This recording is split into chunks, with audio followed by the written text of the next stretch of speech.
서울시에서 운영하는 한 프로그램 중에 속마음 버스라고 하는 프로그램이 있습니다.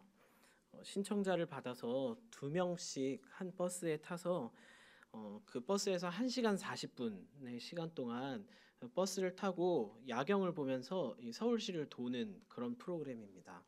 그러면서 이제 그 두 사람이 서로 대화를 나누는데요. 규칙이 있습니다. 이렇게 모래시계가 있고요. 그 모래시계가 3분짜리인데 그 3분짜리 그 모래시계가 엎어질 동안에 한 사람은 그 상대방이 말하는 걸 꼼짝없이 듣고 있어야 한다라는 그런 규칙이 있습니다. 그리고 또 그 모래시계가 뒤집어지면 다음 턴에 이제 상대방이 또 말하기 시작하면 나는 또 그 3분 동안에 꼼짝없이 그 얘기를 가로채지 말고 듣고 있어야 한다. 이런 이제 규칙이 있는 것이죠. 이게 생긴 지 벌써 몇 년이 된 건데요. 그렇게 신청자도 아주 많고요. 반응이 폭발적이고 또 이걸 경험한 사람들의 후기도 굉장히 좋았다. 다시 또 참여하고 싶다. 이런 의견들이 굉장히 많은 아주 좋은 프로그램입니다. 뭐 부부나 연인끼리도 많이 이걸 한다고 하고요. 또 부모 자식 간에 또 서로를 격려하기 위해서 또는 어떤 오해를 풀기 위해서 어떤 갈등이 있을 때 평소에 하지 못했던 어떤 얘기들, 좀 오그라드는 그런 얘기들을 또 고백하기 위해서 하는 경우도 있고요. 또 오래된 친구라든지 직장 동료 같은 그런 사람들이 이제 신청을 해서 하는 경우도 있습니다. 이렇게 평소에 늘 가까이 지내기는 하지만 오히려 가까이 지냈기 때문에 별로 그렇게 귀 기울이지 못했던, 관심을 가지지 못했던 사람들이 이 프로그램을 통해서 서로의 속마음에 귀를 기울여 볼 수 있는 그런 시간을 갖게 된다고 합니다. 그런데 한편 이런 프로그램이 또 만들어지고 또 이런 프로그램에 많은 사람들이 이렇게 신청을 하고 또 많은 도움을 받았다라는 이야기를 들어보면 우리가 평소에 얼마나 가까운 사람들에게 귀 기울이지 못하면서 살아가고 있는가. 많은 현대 사회의 사람들이 평소에 가까운 사람하고도 이렇게 속마음을 터놓을 수 있는 기회가 오죽 없었으면 이렇게 1시간 40분 동안에 버스에 가둬놓고 야경을 보면서 이렇게 특별히 이런 것까지 신청을 해서 사실 이 프로그램이 별거 없거든요. 이 프로그램을 한다고 해서 무슨 대화를 더 잘할 수 있게끔 뭔가를 도와주는 그런 게 아니라 그냥 말 그대로 가둬놓고 모래시계 하나 주면서 이거 엎어질 때까지 너 꼼짝을 않고 들어있어. 딴짓하면 안 돼. 이거 하는 그 규칙 하나 있을 뿐인데 그거 하겠다고 이렇게 수많은 사람들이 막 몰려들어서 그 대화에 참여를 하고 있는 거 보면 평소에 사람들이 이렇게 귀 기울여 주는 것을 잘 하지 못하는구나. 가까운 사이에서도 속마음을 털어놓고 지내지 못하는구나. 이런 것들을 알려주는 좀 역설적인 현상이라는 생각을 했습니다. 이 룰을 만들어 놓지 않으면 평소에 나의 삶에 그렇게 3분 동안 뭐 3분 3분 3분 이렇게지만 그렇게 꼼짝없이 앉아서 내 얘기를 속마음을 들어주는 사람이 많이 없죠. 쉽지가 않은 것 같습니다. 가까운 사람마저도 사실은 내 이야기에 그렇게 별로 귀 기울여 주지 않습니다. 평소에 영화나 드라마 같은 거는 꼼짝없이 앉아서 1시간 이상 보는 사람들도 내가 얘기할 때는 이상하게 집중력이 없고 바쁘죠. 올해 우리 교회 표어가 귀 기울이는 공동체입니다. 간단해 보이지만 참 굉장히 어려운 표어라는 생각이 듭니다. 사실 저도 우리 교회에서 이 듣는 것에 대한 주제를 가지고 굉장히 설교를 여러 번 했는데요. 제가 같은 주제로 여러 번 설교를 한 것들이 좀 몇 가지 있는데 그 중에서 제가 찾아보니까 이 듣기에 대한 설교를 굉장히 많이 했더라고요. 그런데 다른 설교도 마찬가지지만 이 들음에 대한 이야기는 아무리 설교를 해도 뭔가 변화가 달라지는 것이 있을까, 뭐가 달라질까 싶은 이런 생각이 들 정도로 별로 사실 달라지는 게 우리의 삶에 많이 없고 또 이렇게 보면은 진짜 저 사람은 사람 말을 안 듣는구나 싶은 사람도 정작 자기 자신은 굉장히 잘 듣는 것처럼 이렇게 생각을 하는 경우들도 많이 있기 때문에 왜 그럴까 생각을 좀 해봤습니다. 근데 물론 제가 설교를 잘 못해서 그런 것도 있겠지만 이제 이 설교를 하면 우리가 잘 들어야 된다라는 것에 대해서는 누구나 다 동의를 하거든요. 이게 듣는 것이 중요하지. 그럼 거기까지는 이제 고개를 끄덕이는데 이 귀 기울인다라는 것에 대해서 굉장히 추상적으로 생각을 하기 때문에 그럼 실제로 귀를 기울인다라는 것이 도대체 어떤 것인가? 우리가 어떻게 들어야 하는가? 어떻게 듣는 것이 좋은 듣기의 방법인가, 이런 어떤 기술적인 문제나 구체적인 문제에 대해서는 우리가 잘 언급하지 않기 때문이 아닐까, 이런 생각을 좀 해봤습니다. 그래서 오늘은 좀 잘 듣는다는 것이 무엇인가에 대해서 좀 구체적으로 한번 같이 나누어 보았으면 좋겠습니다. 소위 요즘 경청의 기술 뭐 이런 이야기들을 사회에서도 굉장히 많이 하는데요. 뭐 특히 뭐 커뮤니케이션 전문가 뭐 이런 사람들도 있고, 또 자기 개발이나 뭐 소통을 전문으로 가르치는 이런 사람들도 많이 있고요. 또 제가 또 상담을 공부하고 있지만 이 상담에서도 굉장히 듣는 기술을 중요하게 생각하기 때문에 상담은 듣는 것이 반이잖아요. 그래서 이 듣는 기술에 대한 부분들은 많이 이야기들이 되고 있지만 이 시간에는 그런 여러 가지 기술을 그냥 소개하는 것보다는 우리가 말씀을 통해서 예수님께서는 과연 어떻게 귀를 기울이셨는지, 예수님의 태도는 어떤 부분이 있는지 우리가 좀 찬찬히 살펴보면서 우리가 예수님을 닮아갈 수 있는 그런 기회가 되었으면 좋겠습니다. 오늘 본문의 말씀은 예수님께서 두 소경의 눈을, 두 맹인의 눈을 고치시는 장면을 소개를 하고 있습니다. 이 기사는 우리에게 익숙한 그 바디메오의 기사와 굉장히 흡사하게 진행이 되고 있기 때문에 이 기사와 그 바디메오의 기사가 같은 사건인지 아니면 별도의 사건인지에 대해서는 조금 의견의 차이가 있습니다. 왜냐하면 여기는 두 명이고 바디메오의 다른 병행 본문의 기사는 그냥 바디메오로 한 명으로 기록이 되어 있기 때문에 그런데요. 대부분의 또 일반적인 의견은 이게 같은 사건이다. 차이점이 있음에도 불구하고 바디메오를 포함한 두 소경일 수도 있고, 또 바디메오와 디메오 이렇게 부자 관계인 두 소경일 수도 있다. 뭐 이런 여러 가지 의견이 일반적으로 있습니다. 어쨌든 예수님께서 예루살렘에 입성하기 위해서 여리고를 떠나가실 때에 길가에 있던 맹인 두 사람이 예수님이 지나가신다는 얘기를 듣고 크게 소리를 지릅니다. 주여 우리를 불쌍히 여기소서 다윗의 자손이여, 이렇게 크게 소리를 질렀죠. 그러니까 무리가 잠잠하라고 그 두 맹인을 꾸짖게 되죠. 그러니까 더욱 소리를 질러서 주여 우리를 불쌍히 여기소서 다윗의 자손이여, 이렇게 더 큰 소리로 소리를 지릅니다.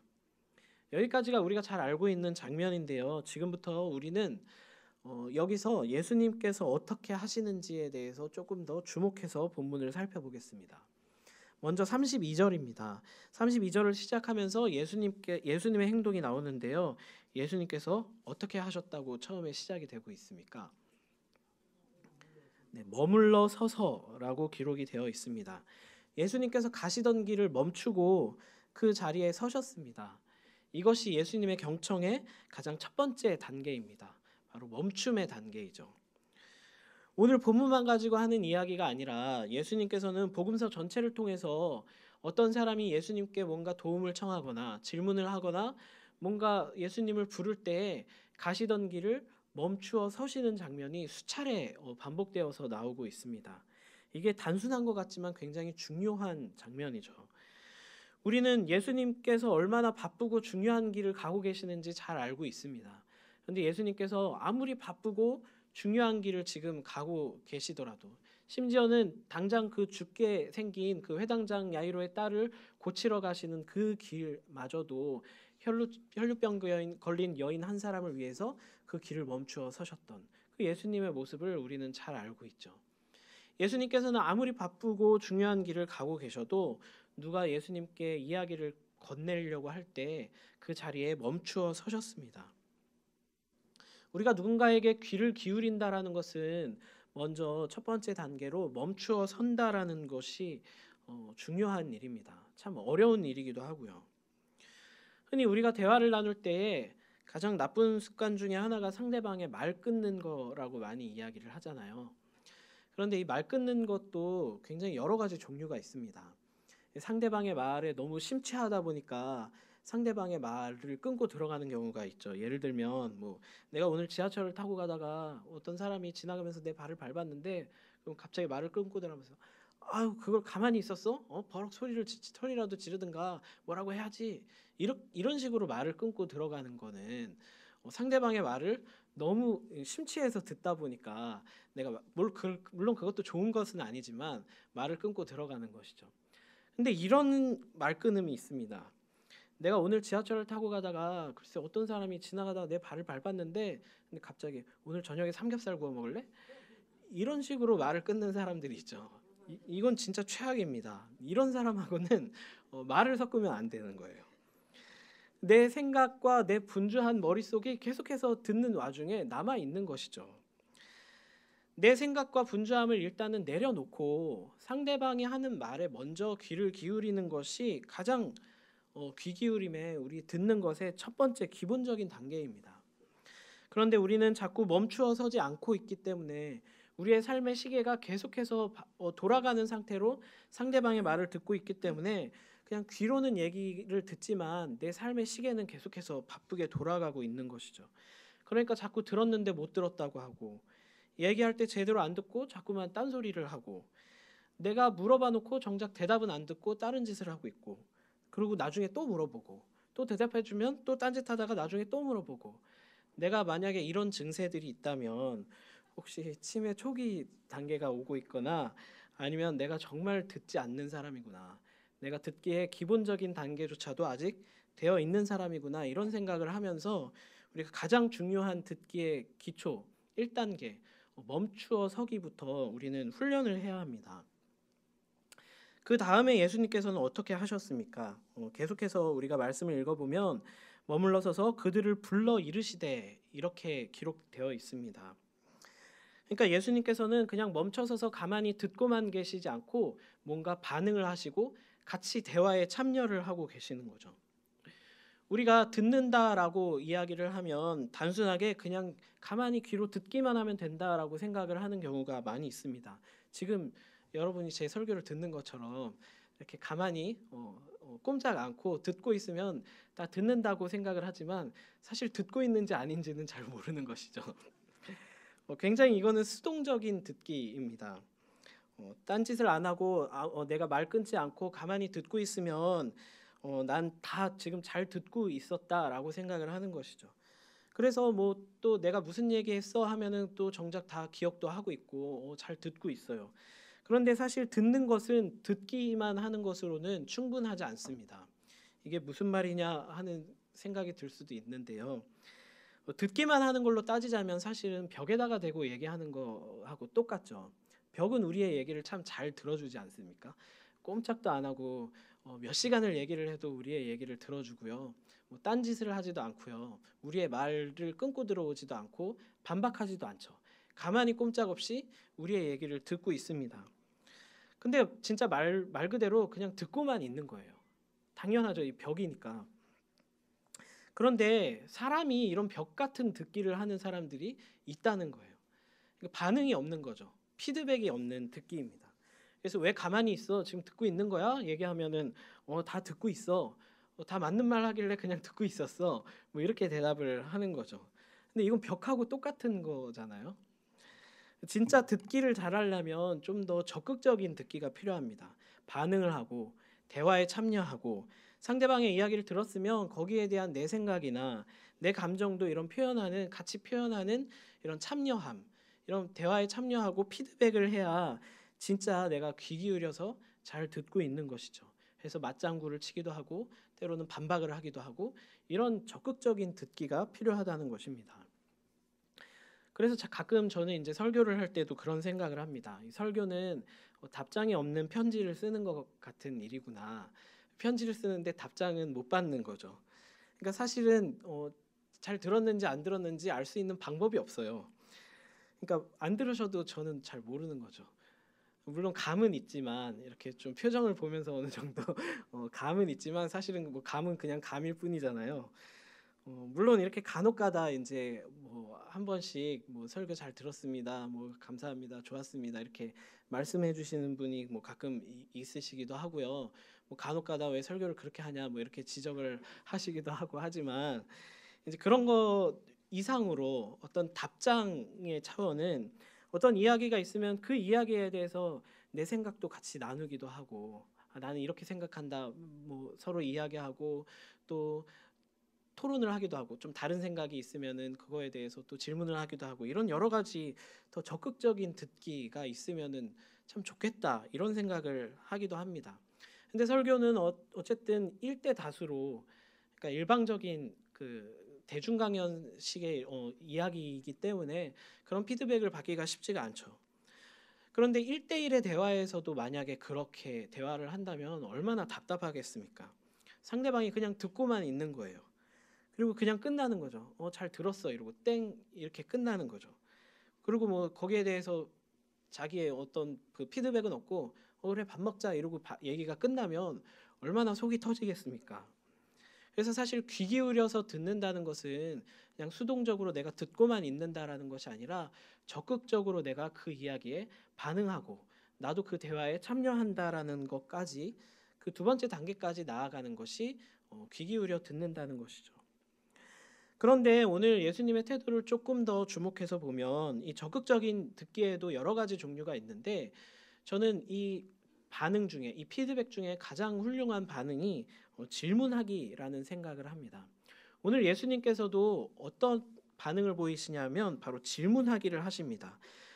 머물러 서서 그들을 불러 이르시되 너희에게 무엇을 하여 주기를 원하느냐 하고 물어보시는 것이죠.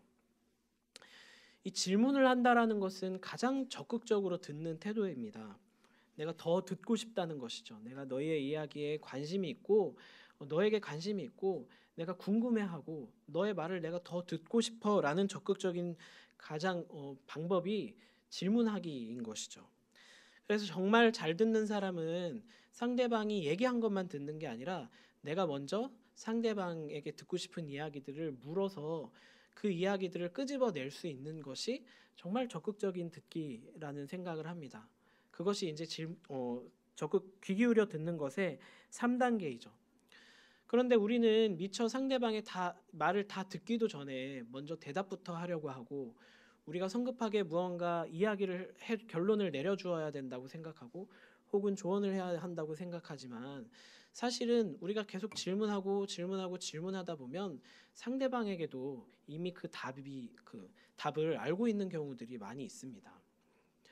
저희 이제 청년 마을에서 이 순장 모임이라는 것을 하거든요. 이제 리더 모임을 하는데 그 리더 모임을 뭐 길게 할 때는 3시간, 4시간씩 하기도 하고 그래요. 근데 굉장히 매주마다 리더들이 청년들이 바쁜데 주말에 이렇게 와가지고 3시간, 4시간씩 리더 모임을 한다는 게 굉장히 힘든 일인데도 불구하고 저희 청년들이 이 리더 모임을 참 좋아합니다. 저의 착각일 수도 있지만 좋아한다고 얘기를 합니다.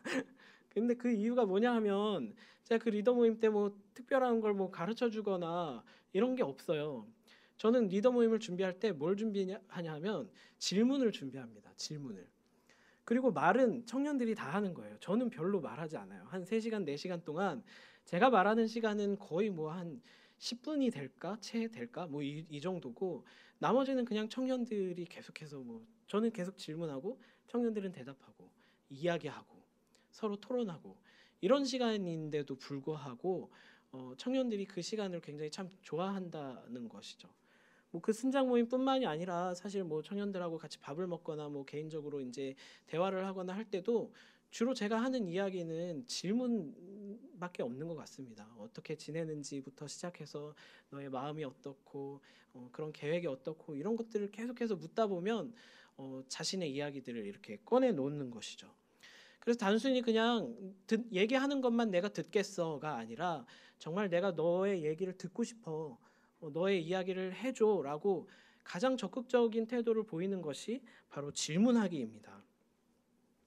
그래서 우리는 어떤 답이나 조언을 상대방에게 내려주기 전에 충분히 물어보고 질문을 하는 것이 좋습니다. 특히 사춘기 때가 되면 이 부모 세대와 자녀 세대가 굉장히 소통이 없어진다라고 이야기를 하잖아요. 그런데 이제 중고등부 사역이라든지 청년 사역을 해보면 이제 부모님들에게도 마찬가지고 뭐 학교 선생님이나 아니면 교회 안에서도 이제 어른 세대와 이렇게 소통을 하는 것에 대해서 하고 싶어 해요. 누구보다도 정작 이 자녀 세대가 대화하고 싶어 해요. 그리고 이 청년들도 이 장년들하고 만남을 가질 기회가 있다라는 것을 만약에 자리를 만들면 굉장히 대화하고 싶어 합니다. 근데 항상 두려워하는 점이 있는데 왜 근데 부모님하고 대화를 안 해?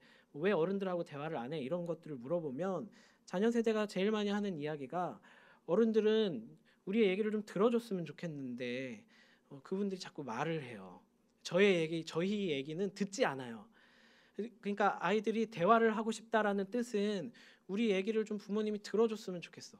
내 얘기를 좀 들어줄 사람이 필요해, 이런 뜻인데, 뭔가 조언을 얻는 게 필요하다라는 이야기가 아니라 내 얘기를 누가 좀 들어줬으면 좋겠어, 이런 뜻으로 하는 얘기인데, 오히려 그 말씀하옵소서 저는 듣겠나이다 이런 시간이 되어버리니까 이제 그 자리를 자꾸만 이렇게 피하게 된다는 것이죠. 그래서 이런 그 자리를 가장 잘 만들기 위해서는 먼저 질문하는 것. 부모님들이 이제 자꾸만 뭐 대답을 먼저 내려주기보다는 계속해서 물어봐주고 첫 술에는 좋은 대답이 안 나올지라도 기다려주고 또 관심 가져주고 물어봐주고, 이것이 가장 적극적인 듣기의 방법이라는 것입니다. 특히 오늘 예수님께서 물어보신 이 질문, 무엇을 하여 주기를 원하느냐, 이 질문은 예수님의 시그니처 질문이라고 해도 될 정도로 예수님께서 참 좋아하는 질문입니다. 특히 환자들을 만나시면 자꾸 이런 걸 물어보시죠. 그냥 고쳐주면 되는데 예수님께서 모르시는 게 없잖아요. 뻔히 고쳐주면 되는데 내가 무엇을 하여 주기를 원하느냐, 이런 것들을 왜 도대체 물어보실까요? 몰라서 물어보시는 걸까요? 이 사람의 이야기를 들으시겠다는 거죠. 우리 한국 사람들은 정이 많아서 묻지도 않고 알아서 챙겨주는 것을 참 잘합니다. 그런 걸 센스 있고 자상하다라고 이렇게 보통 표현을 하죠. 그래서 만약에 이 장면에 예수님이 한국 사람이셔서 만약에 예수님 대신에 한국 사람이 지나간다라는 상상을 해봤습니다. 지나가면서 맹인 거지가 이렇게 부릅니다. 다윗의 자손이여 저를 불쌍히 여기소서, 이렇게 부르면 한국 사람 같으면 먼저 지갑부터 이렇게 꺼내죠. 그리고 뭐가 필요하다고 이 사람의 얘기를 듣기도 전에 그냥 저 사람 돈 필요하겠구나 생각이 들면 지갑에서 이제 지폐 몇 장 꺼내가지고 이렇게 쥐어주는 거예요. 막 주머니에 이렇게 넣어주죠. 그럼 이 사람이 예수님 저 지금 돈 필요한 게 아니고요, 이거 필요 없어요. 그러면 넣어도 괜찮아. 그래서 막 계속해서 꾸겨 넣는 거예요. 아니 예수님 그거 필요한 게 아니고요, 그거 필요 없어요. 그러면 괜찮다니까, 나 이런 정도의 여유는 있어, 나 돈 좀 있는 사람이야, 이거 받아도 괜찮아, 계속해서 이렇게 넣어주는 거예요. 그러니까 답답해서 거지 맹인이 아니요 이거 필요 없다니까요, 이거 안 주셔도 돼요. 그러니까 에헤이 이 사람이 정말 나 성격 있는 사람이야, 이거 받아, 나 화낸다, 안 그러면 나 예루살렘 안 갈 거야, 막 그러면서 계속해서 밀고 당기는 이런 밀당이 벌어지는 이런 해프닝이 아마 생기지 않았을까, 이런 생각을 좀 해봤습니다. 한국 사람들이 있었으면 어쩌면 이 맹인이 부르짖기도 전에 먼저 저기 맹인이 있네 하고 먼저 가가지고 아유 쯧쯧 얼마나 힘드냐, 왜 이렇게 어쩌다가 이렇게 되었냐, 막 이렇게 하면서 눈에 좋다는 거 뭐 좀 먹으라고 먹이고 막 이렇게 가지고 있던 거 막 이렇게 이게 눈에 좋대 그러면서 막 발라주고 막 이런 장면들을 우리가 우리 주변에서 어렵지 않게 상상해 볼 수 있죠. 이게 물론 나쁜 게 아니라 정이 많아서 그렇습니다. 그런데 우리는 상대방의 이야기를 들어주는 것보다도 내가 먼저 상대방의 필요를 채워주는 것에 급급해서 상대방이 필요하다라고 나의 이야기를 먼저 하기도 전에, 그 사람의 목소리를 듣기도 전에 먼저 챙겨주는 것이 정이고 배려라고 생각을 합니다. 그런데 어쩌면 그 사람에게 정말 필요한 것은 자기의 상황이나 자기의 생각을 알아주고 들어주는 것일 수 있죠. 그 사람의 필요를 우리가 먼저 채워주기 전에 상대방이 진짜 뭘 원하는지, 상대방이 어떤 마음과 생각을 가지고 있는지 우리는 먼저 귀 기울이는 것이 필요합니다. 상대방이 괜찮다는데 계속해서 먹이고 막 이렇게 채워주고 이런 것도 물론 상대방이 말하기 어려운 상황에서 먼저 알아서 챙겨주는 것이 굉장히 고마울 때도 있죠. 근데 어쩌면 그것이 우리가 상대방의 말에 귀 기울이지 않는 또 하나의 폭력이 되지는 않을까 하는 생각을 해볼 필요가 있습니다. 마지막으로 예수님의 모습을 한 번 더 살펴보겠습니다. 예수님의 질문에 이 두 맹인이 대답을 합니다. 눈을 뜨기를 원합니다. 주여 우리의 눈 뜨기를 원하나이다, 이렇게 대답을 하니까 예수님의 마지막 반응이 나오는데요. 34절에 뭐라고 나오는지 우리가 34절을 한번 읽어보겠습니다. 예수께서 불쌍히 여기사 그들의 눈을 만지시니 곧 보게 되어 그들이 예수를 따르니라. 아멘. 마지막으로 우리가 예수님의 모습을 살펴볼 단계는 바로 예수께서 불쌍히 여기사 그들의 눈을 만지시니의 단계입니다.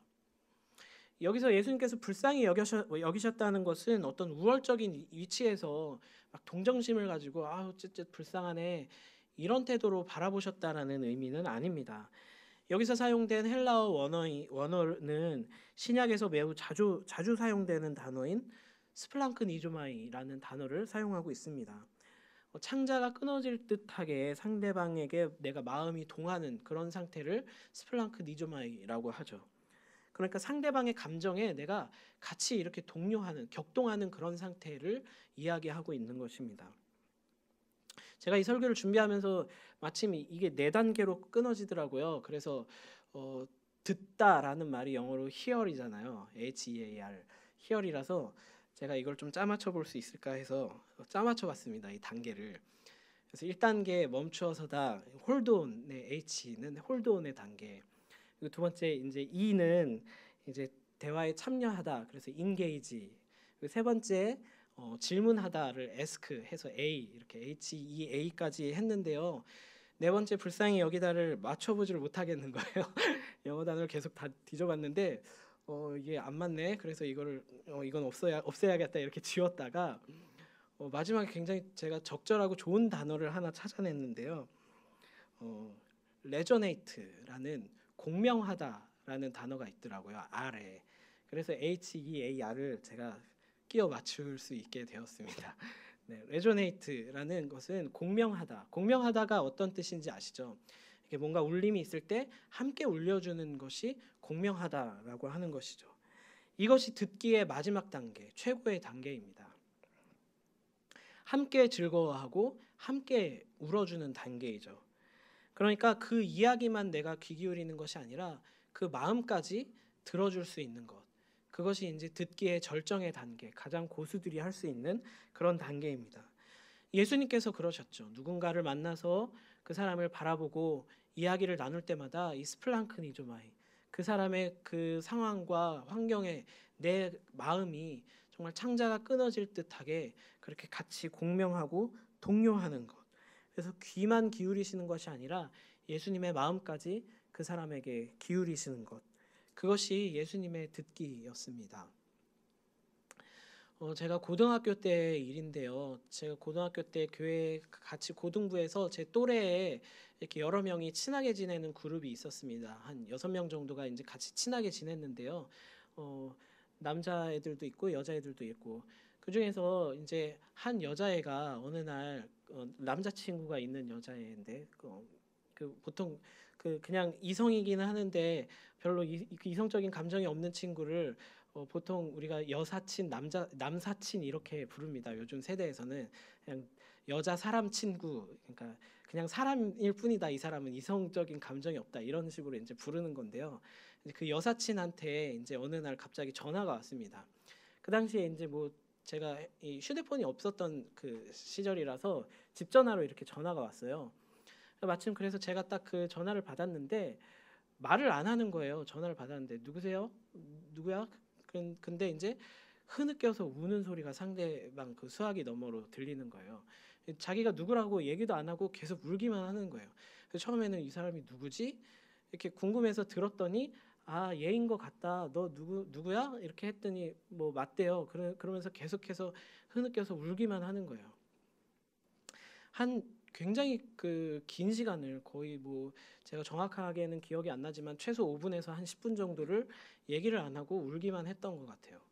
그러니까 이제 아무리 여자 사람 친구지만 이 여자가 울면 굉장히 불안해지잖아요, 남자들은. 이걸 어떻게 해야 되지? 도대체 얘가 왜 나한테 전화를 해서 지금 나를 시험하는 거야, 뭐야?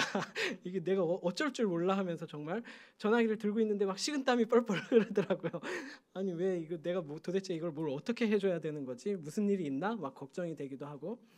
그래서 계속해서 우는데 뭐 결국은 울다 말고 나 뭐 누구 오빠랑 헤어졌어 하면서 또 막 울더라고요. 그러니까 아 지금 남자친구랑 헤어져서 우는 거구나.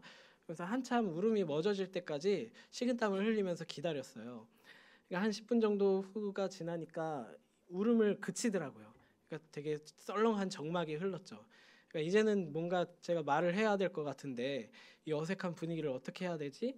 그래서 제가 막 궁리를 하는데 막 농담으로 분위기를 바꿔볼까 막 이런 생각도 들고, 아니면은 뭐 울지 마 이렇게 얘기를 하는 건 너무 식상해 보이고, 그래서 고민을 하다가 저도 모르게, 제가 왜 그 말을 했는지는 모르겠지만 저도 모르게 튀어나온 말이 있는데, 제가 너 많이 힘들구나, 제가 그 한마디를 했어요. 너 많이 힘들구나.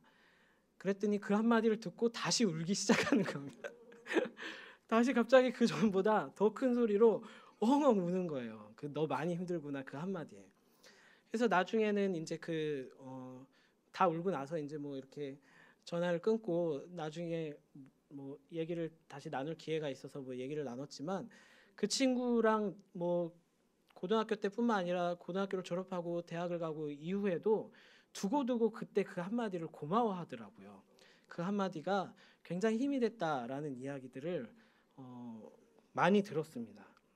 그러니까 저도 얼떨결에 한 말이지만, 그래서 그때 이후로 가장 우리가 그 듣기의 절정은 마음을 읽어주는 것이구나. 함께 공명해 주는 것. 만약에 제가 그때 같이 울어줄 수 있었다면 더 좋았겠지만 저는 하나도 슬프지 않았으니까요. 근데 함께 즐거워하고 함께 울어주는 것이 사실은 가장 듣기의 절정인 것이죠. 누군가가 내가 지금 얼마나 힘든지를 알고 있다라는 것만으로도 사람이 때로는 엄청나게 큰 위로가 되지 않습니까? 아무것도 아닌데, 별거 아닌데 그냥 내가 힘든 거에 누가 뭔가 도움을 줄 수는 없지만 그래도 내가 얼마나 힘든지 저 사람이 알고 있구나라는 사실 하나만으로도 큰 위로를 받을 때가 있습니다.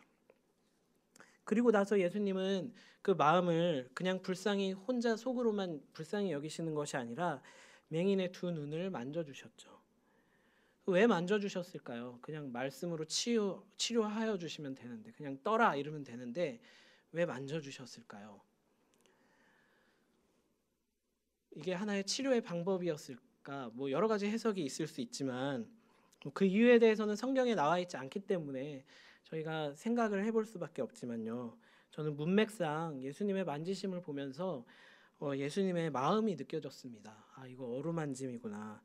내가 너의 아픔과 억울함과 답답함을 내가 알아 하고 그 눈을 만져주시는 그 예수님에게서 굉장한 위로를 느꼈던 것이죠. 그렇게 함께 느끼고 만져주시고 위로하심이 예수님의 듣기에 가장 최고의 단계였습니다. 말씀을 마무리하겠습니다. 우리가 처음 본문으로 돌아가 보면 두 맹인이 처음에 소리를 지르면서 등장을 하죠. 그런데 사람들은 그 크게 소리를 지르는 이야기들을 듣지 않았습니다. 오히려 잠잠하라라고 이야기를 했죠. 그랬더니 두 맹인은 더 크게 소리를 지르게 되었습니다. 이것이 오늘날 우리가 마주하고 있는 많은 사람들의 모습을 보여주는 것이 아닌가 하는 생각이 들었습니다. 누군가에게 이야기를 하고 싶지만, 그래서 소리치고 있지만 아무도 들어주는 이가 없고 그저 잠잠하라고만 이야기를 하고, 그래서 잠잠하라고 하면 할수록 더 크게 소리를 지르고 점점 더 크게 소리를 지르는 그런 모습. 그래서 내 얘기 좀 들어달라 이렇게 소리를 지르는 그런 모습. 그렇게 소리를 지르면 지를수록 또 사람들은 그 소리가 너무 시끄러워서 잠잠하라고만 그렇게 이야기를 하는 모습이 오늘 우리 주변에 일어나고 있는 많은 사람들의 모습이 아닌가 하는 생각이 들었습니다.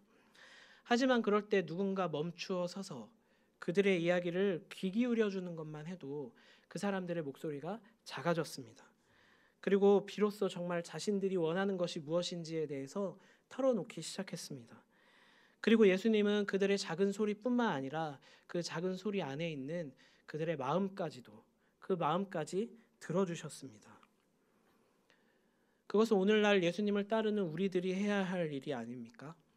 자신의 이야기를 들어주는 이 없어서 그저 목소리만 커져버린 많은 사람들의 이야기를 우리가 멈추어 서서 귀 기울여 주는 것, 그리고 그들의 이야기에 귀만 기울일 뿐만 아니라 함께 이야기해주고 또 더 적극적으로 질문하고 또 마음으로 공명해주는 그런 일들, 그것을 우리가 감당할 때에 오늘 두 맹인의 눈을 뜨게 하셨던 그런 예수님의 치유의 역사가 오늘 강력한 능력으로 우리들에게도 지금 이 시간에도 우리 주변에게 강한 치유의 능력으로 나타날 수 있다고 믿고 또 그렇게 우리의 삶에 나타나기를 간절히 축원합니다.